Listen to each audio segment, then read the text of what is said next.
10 साल बच्चा चिनाब क्लब के स्विमिंग पूल में स्विमिंग करता हुआ डूबा और अपनी जान से हाथ धो बैठा।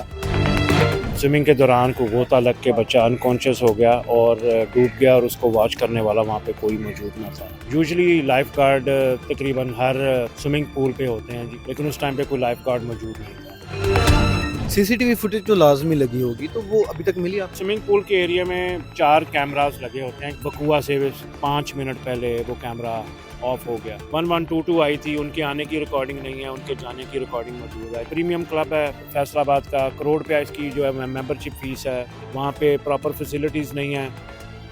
अस्सलाम वालेकुम नाजरीन, मैं हूं फैज़ान खालिद। नाजरीन, फैसलाबाद का सबसे बड़ा क्लब जहां पर फैसलाबाद की क्रीम यानी बड़े बड़े सियासतदान, बड़े बड़े लोग, बिजनेसमैन और यहाँ तक के उस क्लब के प्रेसिडेंट की अगर बात करें, फैसलाबाद के जो इंतज़ामी मामला जिनके पास हैं, मेरे मिराज डिप्टी कमिश्नर फैसलाबाद इस क्लब के सदर हैं। नाज़रीन, गुज़िश्ता दिनों एक वहाँ पर से खबर वायरल होती है कि एक 10 साल बच्चा चिनाब क्लब के स्विमिंग पूल में स्विमिंग करता हुआ डूबा और अपनी जान से हाथ धो बैठा। नाज़रीन, इस हवाले से आज साउद साहब हमारे साथ मौजूद है, जो कि उस 10 साल बच्चे के वालिद साहब हैं। इनसे बात करेंगे। अस्सलाम वालेकुम सर, शुरू से बताइएगा कि आप वहाँ पर कैसे गए, क्या मामला हुआ? आप कैनेडियन शहरी हैं, फैसलाबाद क्या करने आए और ये सारा पूछा है? जी, मैं चिनाब क्लब जा रहा हूँ 1994 से तकरीबन, और मेरा बेटा मोहम्मद अहमद सऊद 2021 से क्लब में स्विमिंग कर रहा था। हम 6 फरवरी को सुबह 8 साढ़े 8 बजे के करीब क्लब में गए हैं। बच्चे ने रूटीन से अपनी स्विमिंग शुरू की और स्विमिंग के दौरान को गोता लग के बच्चा अनकॉन्शियस हो गया और डूब गया और उसको वॉच करने वाला वहाँ पे कोई मौजूद न था। यूजुअली लाइफ गार्ड तकरीबन हर स्विमिंग पूल पे होते हैं जी, लेकिन उस टाइम पे कोई लाइफ गार्ड मौजूद नहीं था। अगर लाइफ गार्ड वॉच कर रहा होता तो यकीनन बच्चा रेस्क्यू हो जाता। बच्चे को जब स्विमिंग पूल से बाहर निकाला है और उसके बाद कोई प्रॉपर बच्चे को CPR या फर्स्ट एड क्लब की तरफ से नहीं दी जा सकी। अगर किसी ने कोई हेल्प की है अपनी के ऊपर, हमारे बुलाने के ऊपर उन्होंने हेल्प की है जी। क्लब की सच कोई डेजिग्नेटेड फर्स्ट एड या कुछ ऐसी लाइफ सेविंग टूल्स या कुछ ऐसी चीज़ नहीं थी जिसकी वजह से बच्चा जानवर ना हो सके। सर, ये बताइएगा कि चिनाब क्लब जाना माना क्लब है जहाँ पर सियासतदान समेत बड़े बड़े लोग वहाँ पर मीटिंग्स भी करते हैं, वहाँ पर आते भी। सीसीटीवी फुटेज तो लाजमी लगी होगी, तो वो अभी तक मिली आपको? जी, वहाँ पे स्विमिंग पूल के एरिया में 4 कैमरास लगे होते हैं, क्योंकि मैं खुद मॉर्निंग में स्विमिंग करने जाता हूँ तकरीबन पिछले कम से कम 2-3 साल से। और इंतज़ामिया ने कहा कि वहाँ पे मौके पे सिर्फ एक कैमरा चल रहा था और बकुआ से 5 मिनट पहले वो कैमरा ऑफ हो गया और उसके 1 घंटे बाद दोबारा चल गया।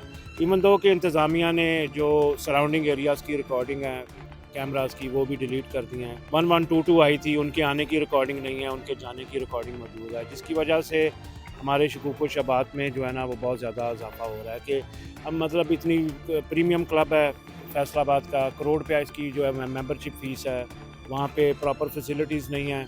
बकौल इंतज़ामिया के वहाँ पे 3 जो कैमरे थे वो सन 2022 से बंद है, हालांकि वो बिल्कुल झूठ बोल रहे हैं जी।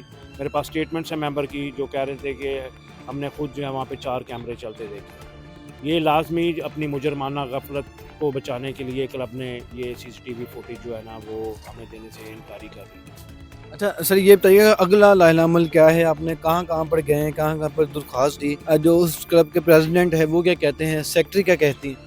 जी, मैं DCO साहब के पास गया था। उन्होंने CCTV की मुझसे बिल्कुल बात नहीं की, उसको रिकवर करने की।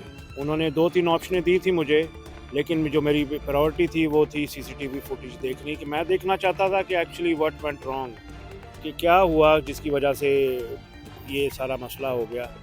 लेकिन कोई खातर ख्वाह जवाब नहीं मिल सका। फिर मैं क्लब की सेक्रेटरी डॉक्टर अबीरा के पास गया हूँ। वो काफ़ी ज़्यादा डिफेंसिव पोजीशन में थी और उन्होंने भी जो था वो मदद करने से तो हमें कोई सच कोई मौसर जवाब नहीं मिल सका उनकी तरफ से। उन्होंने कमेटी बनाई जी, एक फिर फैक्ट फाइंडिंग कमेटी, उनमें से आधे से ज़्यादा उनके अपने मेंबर थे। 1 हफ़्ते के अंदर उन्होंने अपने फैक्ट फाइंडिंग वो पेश करनी थी, आज 2 हफ़्ते से ज़्यादा हो गया, कोई चीज़ नहीं मिल सकी। हम SHO के पास भी गए हैं, वो कह रहा था कि फैक्ट फाइंडिंग कमेटी जो फैसला करेगी उसके बाद फिर हम देखते हैं क्या करते हैं, लेकिन ये मसला जो है ना वो लिंगर ऑन होता जा रहा है। अच्छा सर, ये बताइए कि अगर मुकदमा दर्ज नहीं होता तो अगला लाहिल अमल क्या होगा? पोस्टमार्टम रिपोर्ट में क्या है? हमने पोस्टमार्टम नहीं करवाया।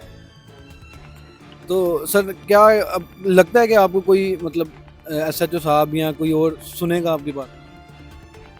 देखें जी, हमारी तो मरीम नवाज़ से अपील है कि ये जो मैटर है ये एक मिस्टीरियस सा मैटर है, इसमें हमारी फेयर एंड ट्रांसपेरेंट इन्वेस्टिगेशन के अंदर कुछ हेल्प करें और हमें मुकम्मल इंसाफ चाहिए।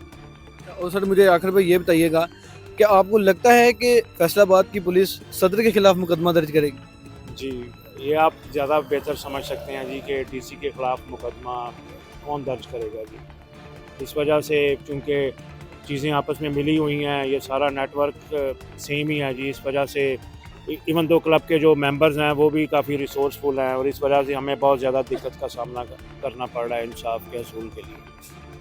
सर आप कैनेडियन नेशनल हैं, तो उस हवाले से आपको कोई मुश्किलात का सामना करना पड़ रहा है? जी, हमने एम्बेसी को बताया, एम्बेसी ने कहा कि जब एफआईआर हो जाएगी तो वो हमारी फेयर एंड ट्रांसपेरेंट इन्वेस्टिगेशन की हेल्प के लिए आगे से रिक्वेस्ट कर देगी, लेकिन चूँकि अभी एफआईआर नहीं हुई तो इस वजह से एम्बेसी भी जो स्टैंड बाय पोजीशन पे है।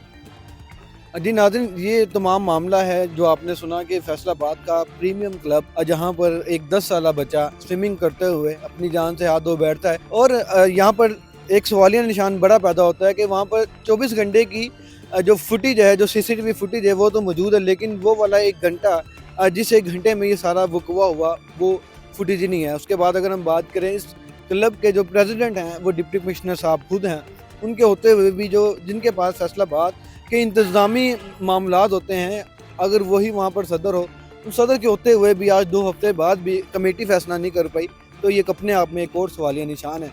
हम देखते हैं कि इस मामलात में क्या होगा, इसकी मज़ीद डिटेल्स आप तक पहुँचाते रहेंगे। इसी के साथ मुझे इजाज़त दें, अल्लाह निगहबान।